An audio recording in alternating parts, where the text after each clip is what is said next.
Lakini pia ni muombe Mheshimiwa Rais wa Jamhuri ya Muungano wa Tanzania. Kila mtu anajua Simba na Yanga, huwezi ukataja taifa au uhuru wa Tanzania bila Simba na Yanga. Sasa kwenye Simba na Yanga sasa hivi kuna wimbi la mamlaka ya mamluki wa kimichezo. Mamluki wa kimichezo wamevamia kwenye michezo kwa maslahi yao binafsi. Kuna mawaziri wamo humo, kuna baadhi ya viongozi wenye taaluma zao wanajiita maengineer siwi, maprofesa siwi, wamevamia mambo ya michezo. Sasa hivi tuna mawaziri ambao wanajulikana kabisa. Tuna waziri akina George Mkuchika, mnamfahamu. George Mkuchika ni waziri wa kazi katika ofisi ya rais. Ni mtu mzima, lakini huyu kwa upande wa pili, kwa upande wa Yanga, yuko kwenye bodi ya wadhamini. Ni kiongozi na mwenyekiti wa bodi ya wadhamini.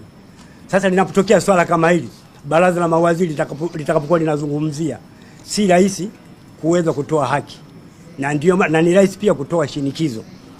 Tuna waziri wetu wa fedha Mwigulu Nchemba, kila mmoja anajua. Kachukua timu huko ya wanambeya kule Ihefu. Hata haieleweki, pamoja ni waziri wa fedha. Haijulikani ile timu imeuzwa kwa bei gani, kwa gharama gani, wa Tanzania hatujui. Juzi mmeona kabisa kafanya kinyume cha taratibu, kaishawishi Wizara ya Uhamiaji kusajili kuchukua baadhi ya wachezaji kuwapa uraia.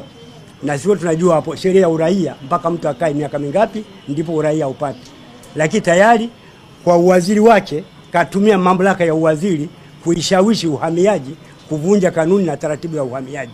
Waziri wa mambo ya ndani yupo, lakini hakuna chochote kinachofanyika.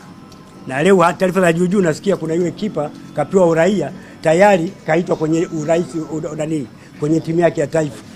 Sisi hatuna sheria ya uraia pacha. Kwa hiyo pia ni kashfa. Lingine kuna huyu Innocent Bashungwa, yeye ndio waziri wa mambo ya ndani. Tukio lilotokea siku ile na lugha zinazotamka ni za kihuni kabisa. Watu wanasema tuna mapanga, sisi mabouncer. Lakini wizara ya mambo ya ndani ipo. Mkuu wa polisi, jeshi la mkuu wa mkoa hapa yupo.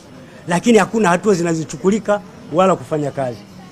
Kwa hiyo kwa haya machache nilikuwa naomba pia Mheshimiwa Rais anapo katika kipengele kile cha uwaziri, hebu aweke kwamba mtu anapokuwa waziri asiwe tena kiongozi kwenye upande wa vilabu hivi viwili kwa usalama wa nchi yetu.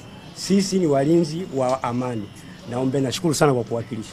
Nawapisha wenzangu na waweze kuchangia.